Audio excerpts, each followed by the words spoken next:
Hi guys, welcome back to another episode of solid star. तो जैसा कि last part में हमने देखा, पर्पल बेल किंग फॉर्मेशन बनाकर कैंजिन को मार देता है और उसे लग रहा था कि इस फॉर्मेशन के अंदर लुओफेंग भी मारा गया और अब सेक्रीफाइस टावर का सारा ट्रेजर वो ले लेगा। पर लुओफेंग मोसा क्लैन बॉडी को यूज करके बच जाता है और गोल्डन बीस्ट में ट्रांसफॉर्म होकर पर्पल बेल किंग को काफी बुरी तरह मारता है, जिससे वो काफी दूर चला जाता है। और आखिर में लुओफेंग स्टार फैंटेसी किंग को जुइका और कैंजिन का वर्ल्ड रिंग देता है ताकि वो फंड कलेक्ट करके अपने भाई को रिवाइव कर सके और सेक्रीफाइस टावर का सारा ट्रेजर लुओफेंग को मिलता है। अब आगे तो ये एपिसोड स्टार्ट होती है और हम देखते हैं लुओफेंग अपने इनर वर्ल्ड के अंदर सेक्रीफाइस टावर के ट्रेजर को ओपन करने की कोशिश करता है, जहाँ वो मोसा क्लैन बॉडी को यूज करके खुद को क्विचिका में ट्रांसफॉर्म कर लेता है और उस टोकन से ट्रेजर को ओपन करने की कोशिश करता है। वो ट्रेजर चेस्ट इस टोकन और क्विचिका को एक्सेप्ट कर लेती है और कहती है टोकन वेरीफाई हो गया। ये सब लुओफेंग अपने दूसरे बॉडी से और बबाता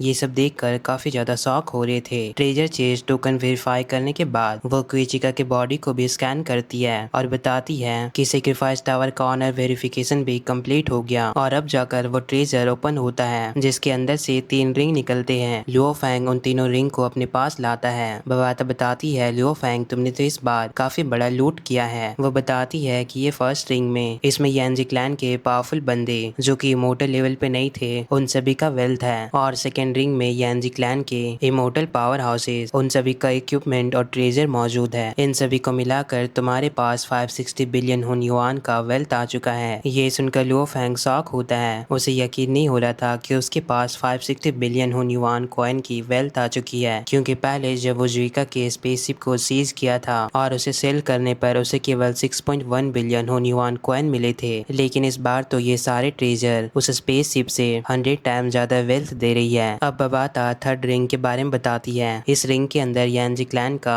सबसे टॉप टियर वाला ट्रेजर मौजूद है और वो है स्पेस लॉकिंग आर्म। अब लुओफेंग स्पेस लॉकिंग आर्म वेपन को वर्ल्ड रिंग से बाहर निकाल कर खुद से अटैच कर लेता है और इस वेपन को यूज करके देखता है। जैसे स्पेस लॉकिंग आर्म एक्टिवेट होती है, वो यानजी क्लैन के स्क्रिप्चर को यूज करते हुए स्पेस लॉकिंग आर्म फॉर्मेशन बनाता है। बबाता बताती है कि ये स्पेस लॉकिंग आर्म 100 किलोमीटर तक फॉर्मेशन बना सकती है और इस रेंज के अंदर जो भी लोग मौजूद होंगे वो कोई भी फ्लक्चुएशन कर नहीं सकते और ना ही वो स्पेस लॉक को यूज कर सकते हैं। और हम देखते हैं लुओफेंग जैसे ही स्पेस लॉकिंग आर्म को यूज करता है वो काफी ज्यादा एनर्जी को यूज कर रहा था। बबाता बताती है कि इसे यूज करने के लिए तुम्हें ढेर सारा एनर्जी चाहिए, क्योंकि ये वेपन बहुत ही ज्यादा एनर्जी को कंज्यूम करती है। बस इसका 1 मिनट का एनर्जी कंजप्शन 13.2 मिलियन पॉइंट्स के इक्वल होता है, जो कि एक इमोर्टल मार्कस लेवल के पूरी जिंदगी का वेल्थ होता है। फिर लुओफेंग स्पेस लॉकिंग आर्म को डीएक्टिवेट करता है और कहता है मैं इस वेपन को केवल क्रिटिकल टाइम में ही यूज करूंगा, वरना हर बार मैं इस वेपन को यूज करूँ तो ये तो मुझे कंगाल कर देगी। तभी लुओफेंग को स्टार फैंटेसी किंग की तरफ से मैसेज आता है। वो लुओफेंग को जल्द ही होंग अलायंस में बुला रही थी। अगले सीन में हम देखते हैं होंग अलायंस में काफी सारे वॉरियर आपस में डिस्कशन कर रहे होते हैं। साथ ही हम यहाँ पे किंग यानचिन के फ्रेंड एरे किंग को भी देखते हैं जो कि ड्रिंक कर रहा होता है। तभी यहाँ लुओफेंग की एंट्री होती है। लुओफेंग यहाँ ऑब्जर्व करता है कि सारे लोग काफी ज्यादा परेशान लग रहे हैं, सब आपस में डिस्कशन कर रहे हैं। एरे किंग लुओफेंग को देखकर मुस्कुराता है। लुओफेंग भी उसे ग्रीट करता है। आगे लुओफेंग सीधा जाकर स्टार फैंटेसी किंग से मिलता है। स्टार फैंटेसी किंग उसे ड्रिंक करने देती है और टेलीपैथी के थ्रू बताती है यांग मुझे काफी सारे लोगों ने बताया है कि तुम्हें सेक्रीफाइस टावर का ट्रेजर मिला है। काफी सारे लोग मुझसे पूछ रहे थे क्या सच में यांग को सेक्रीफाइस टावर का ट्रेजर मिला, पर मैंने सभी से मना कर दिया।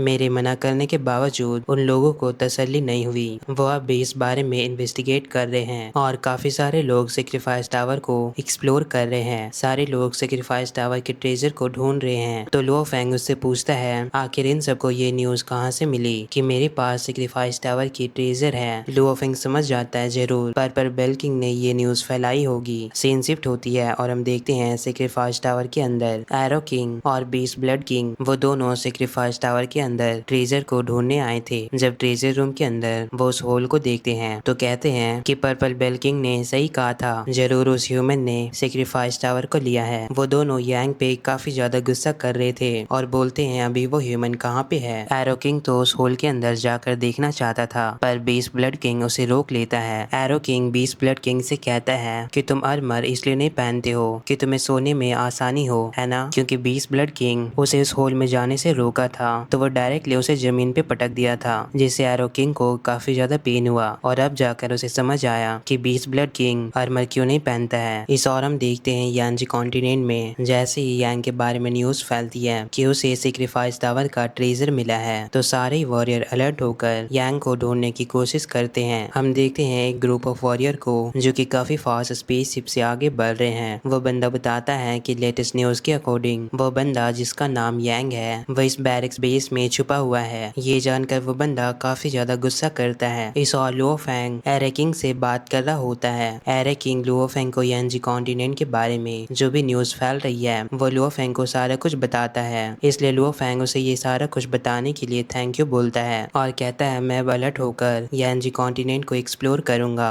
एरे किंग बताता है कि एलियंस तो ह्यूमैनिटी को हार्म करने की प्लानिंग बना रहे हैं तो बेहतर होगा कि हम यूनाइट हो जाएं और मिलकर उन एलियन का सामना करें, और अगर कभी भी तुम इस डोमेन के बाहर खतरा महसूस हुआ या तुम किसी बैटल में फंसे हो तो तुम कभी भी हमारी टीम को ज्वाइन कर सकते हो, हम हमेशा तुम्हारी मदद करेंगे। लुओ फेंग उसे थैंक यू कहकर आगे चला जाता है और अब वो बैठकर इस न्यूज के बारे में सोचने लगता है। हम उसके इनर वर्ल्ड में देखते हैं वो कहता है लकीली पर्पल बेल किंग ने सिर्फ मुझे ही टारगेट किया और ये काफी अच्छी बात है कि वो स्टार फैंटेसी किंग के बारे में कोई भी इंफॉर्मेशन लीक नहीं किया है कि स्टार फैंटेसी किंग भी सेक्रीफाइस टावर में गई थी। ये सुनकर बबाता उसे पोक करते हुए कहती है तुम्हें तो दूसरों की काफी ज्यादा फिक्र है और जब तक तुम इस बैरिक बेस में हो तुम्हें कोई भी खतरा नहीं है और तुम इस बेस में रहकर आसानी से इस थ्रेट को अवॉइड कर सकते हो। यार बबाता तो फुल मजे करती है, वो आराम से बैठकर अतुका से काम करवा रही है एज अ सर्वेंट। फिर बबाता लुओफिंग से कहती है क्या तुम इसलिए परेशान हो कि तुम्हारे पास ट्रेजर है? इस पे लुओफिंग कहता है नहीं, मैं इस बेस में रहकर ऐसे छुप नहीं सकता, मुझे सेक्रीफाइस टावर से 560 बिलियन होन्युआन की ट्रेजर मिली है, हम इस वेल्थ को ऐसे जमा करके नहीं रख सकते, क्यों ना हम इस वेल्थ को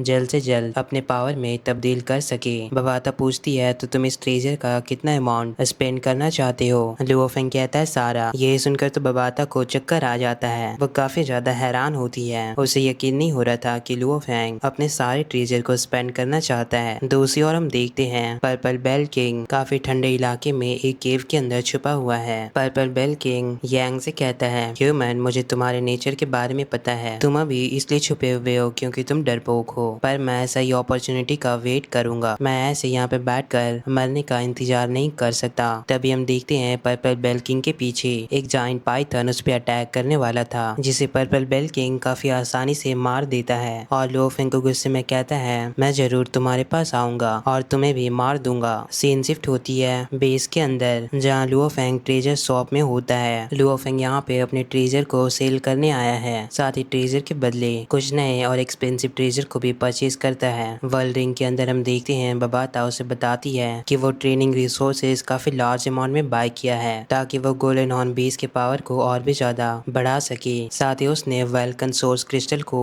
बाय किया है एज ए इमरजेंसी वेपन। साथ ही उसने the water God source crystal को भी बाय किया है जो कि स्काई लॉकिंग आर्म वेपन में यूज होगी, क्योंकि स्काई लॉकिंग आर्म उसे एक्टिवेट करने के लिए बहुत ही ज्यादा पावर की जरूरत होती है और ये वाटर गॉड क्रिस्टल उसका फ्यूल बनेगा। साथ ही लुओफिंग ने अब तक के सबसे एक्सपेंसिव वेनम को भी बाय किया है, इसका नाम है फर्मर वेनम। इन सारे ट्रेजर को देखकर बबाता तो खुश हो रही थी, पर साथ ही वो लुओफिंग पे गुस्सा करती है कि लुओफिंग तुमने तो बस एक ही बार में 300 बिलियन होन्युआन को स्पेंड कर दिया। वो उससे नाराज हो जाती है। लुओफिंग तुम्हारी इतनी हिम्मत, तुमने इतने सारे मनी को बस एक बार में स्पेंड कर दिया। तो लुओफिंग उसे एक्सप्लेन करता है कि ये फर्मोरल वेनम इमोर्टल बॉडीज को आसानी से डिस्ट्रॉय कर सकती है। इस पॉइजन को फीमो ने बनाया है जिसे काफी सारे सीनियर पॉइजन भी उसकी रिस्पेक्ट करते हैं। उसने अब तक की सबसे टेरेबल पॉइजन को फॉर्म किया है और मुझे उसके वेनम पे यकीन है। फिर पॉइजन मास्टर लुओफिंग के सामने अपेयर होता है और कहता है मैडमैन मैंने तो तुम्हें पॉइजन यूज करने के बारे में बताना भूल गया, बस तुम इस वेनम का 10 ग्राम ही अपने वेपन पे लगा लेना, फिर अगर तुम इस वेपन से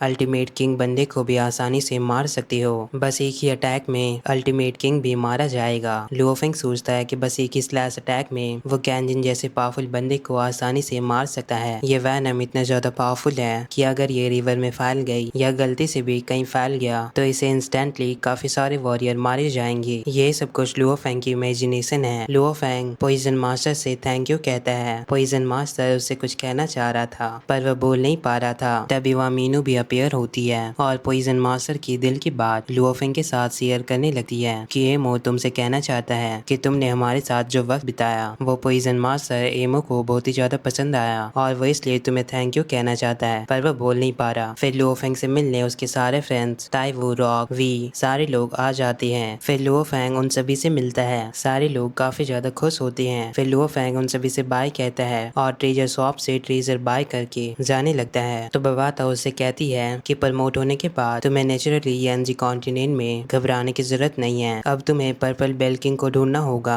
ऐसा लगता है कि ह्यूमन कैब में हमें उसका कोई भी क्लू नहीं मिला। लुओफेंग कहता है उसे ढूंढना कोई बड़ी बात नहीं है। वो कहता है बबाता तुम फौरन ही एक रिवॉर्ड इशू कर दो। बबाता कहती है ठीक है और लुओफेंग की तरफ से एनजी कॉन्टिनेंट के सारे पब्लिक में एक रिवॉर्ड अनाउंसमेंट होता है कि जो कोई भी पर्पल बेल किंग का इन्फॉर्मेशन लुओफेंग को शेयर करेगा उसे 50 मिलियन होनिवान कॉइन मिलेंगे। अब ये जानकर काफी सारे लोग शॉक हो रहे थे क्योंकि बस एक बंदे के लिए कोई उन्हें 50 मिलियन होनिवान रिवॉर्ड देने के लिए तैयार है। साथ ही ये मनी मिलिट्री सिस्टम से उनके पब्लिक अकाउंट में एडवांस दी जाएगी। तो इस रिवॉर्ड के लिए काफी सारे वॉरियर एक्साइटेड हो रहे थे। बस उन्हें पर्पल बेल किंग का लोकेशन देना था। कंफर्मेशन के बाद फिर उन्हें फौरन ही पेमेंट कर दिया जाता। अब तो काफी सारे लोग पर्पल बेल किंग को ढूंढने के लिए निकल जाते हैं। इधर बबाता लुओफेंग से पूछती है कि 50 मिलियन होनिवान कॉइन तुमने मिलिट्री सिस्टम से पेमेंट करने का ऑप्शन क्यों रखा? क्योंकि मिलिट्री सिस्टम से पेमेंट करना यानी कि एक लीगल वे पेमेंट करना होता है जो कि पब्लिकली सारे लोग एक्सेप्ट करते हैं और इस कॉन्टिनेंट में बहुत ही कम लोग ऐसा पेमेंट करते हैं। तो लुओफेंग बताता है कि ऐसा उसने इसलिए डिसाइड किया क्योंकि बहुत कम लोगों को पता है कि मेरे पास काफी ज्यादा ट्रेजर है और वो लोग मुझे ज्यादा वैल्यू नहीं देते, पर अब उन्हें पता चलना चाहिए कि मेरे पास ट्रेजर है। और अब सारे स्ट्रॉन्ग वॉरियर इस न्यूज को सुनने के बाद डेफिनेटली रश करते हुए पर्पल बेल किंग को ढूंढेंगे और मैं इस अपॉर्चुनिटी को मिस नहीं करना चाहता था। मैं अपने स्ट्रेंथ और पावर दिखाना चाहता हूँ ताकि सारे रेसेस के लोगों को पता चल सके कि यांग कितना ज्यादा पावरफुल है। आगे हम देखते हैं एंशिएंट मिलिट्री कैंप में जहाँ purple bell king, arrow king और बीस्ट ब्लड किंग तीनों खाकर एंजॉय कर रहे थे। Arrow king purple bell king से कहता है कि यांजी कॉन्टिनेंट के सारे ही ह्यूमन इमोर्टल तुम्हें ढूंढने के लिए पागल हो रहे हैं। ये सुनकर पर्पल बेल किंग हंसने लगता है।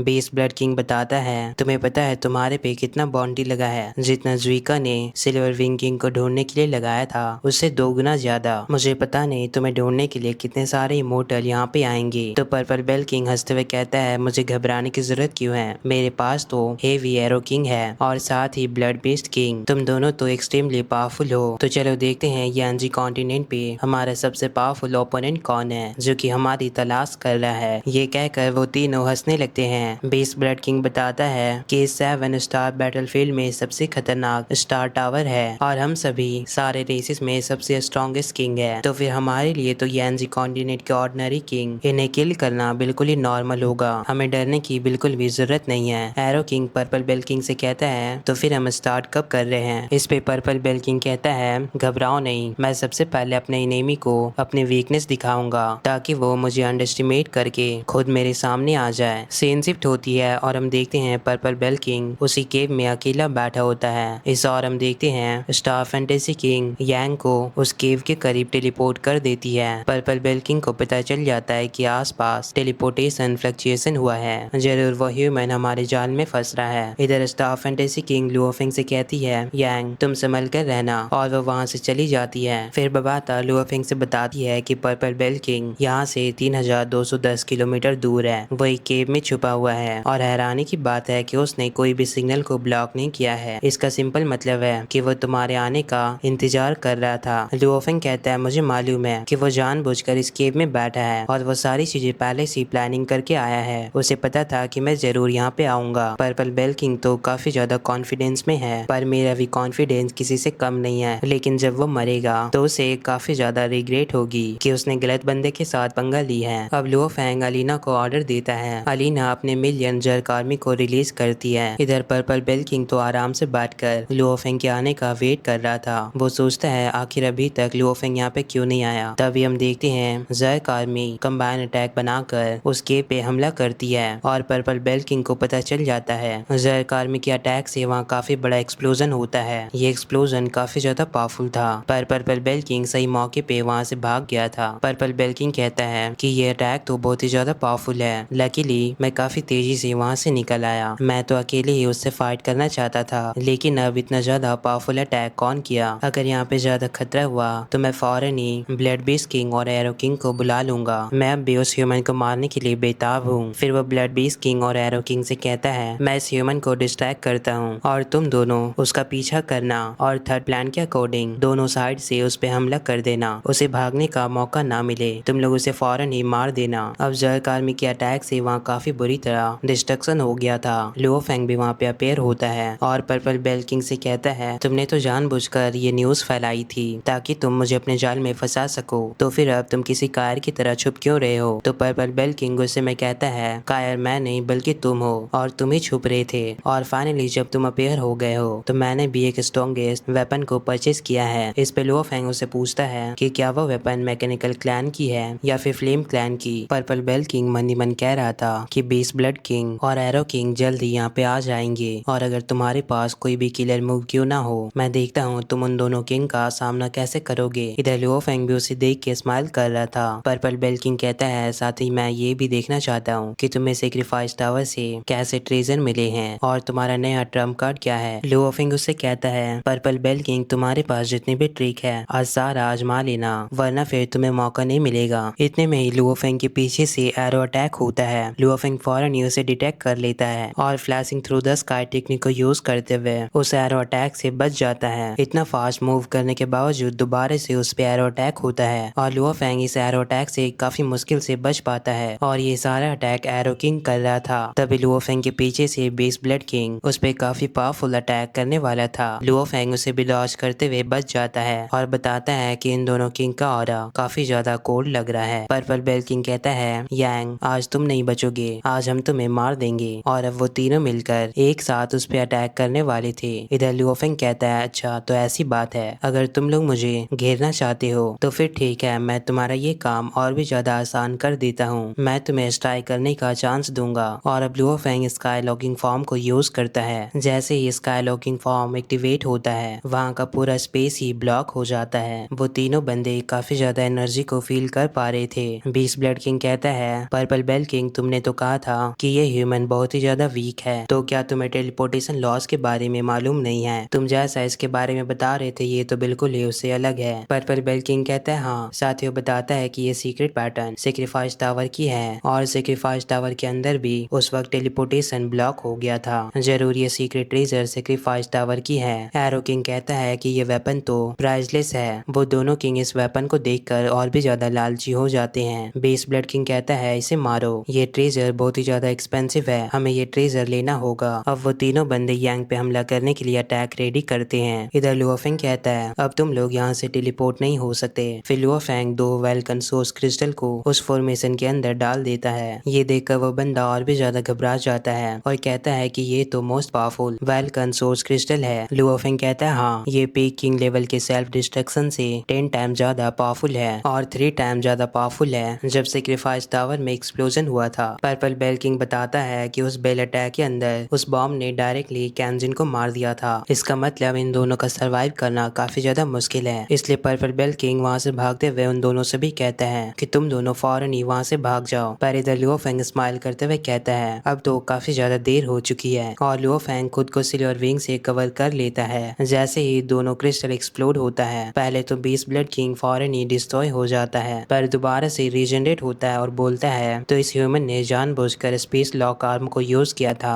ताकि वह स्पेस को ब्लॉक करके इन क्रिस्टल को एक्सप्लोड कर सके और हमें भागने का मौका भी ना मिले। वो दोनों बार बार एक्सप्लोड हो रहे थे और बार बार रीजनरेट करते हैं। एरो किंग कहता है, इस ह्यूमन को मौत से डर नहीं लगता, ये खुद भी तो इस एक्सप्लोजन में है, तो फिर ये इतना कॉन्फिडेंट कैसे है कि ये एक्सप्लोजन से बच जाएगा। पर्पल बेल किंग भी डिस्ट्रॉय होकर दोबारा से रीजनरेट होता है और एक्सप्लोजन का इम्पैक्ट लगातार और भी ज्यादा बढ़ रहा था। ये एक्सप्लोजन काफी तेजी से फैल जाता है, इवन कि इतना दूर फैलता है कि इस एक्सप्लोजन को स्पेस से भी देखा जा सकता था। फिर हम देखते हैं वो स्नो एरिया इस एक्सप्लोजन से काफी बुरी तरह तबाह हो चुका है, हर तरफ बस लावा ही लावा दिख रहा है। फिर हम देखते हैं लावा के अंदर पर्पल बेल किंग किसी गड्ढे में आकर गिर गया था। फिर वह हंसते हुए बाहर निकलता है और वह खुश हो रहा था, उसे लग रहा था कि वह बच गया और बाकी सारे लोग मारे गए। वो काफी ज्यादा खुश होता है कि मैं बच गया और सारे लोग मारे गए। तभी लुओ फेंग उससे कहता है, तो फिर ठीक है, मैं तुम्हें दोबारा चांस देता हूँ। इतने में लुओ फेंग अपने वेपन से बहुत ही तेजी से उस पे हमला करता है और डायरेक्टली लुओ फेंग का शॉट पर्पल बेल किंग को लगती है। फिर लुओ फेंग फौरन ही वहाँ पे आ जाता है और बताता है कि ये कोई ऑर्डिनरी नाइफ नहीं है, बल्कि इस नाइफ को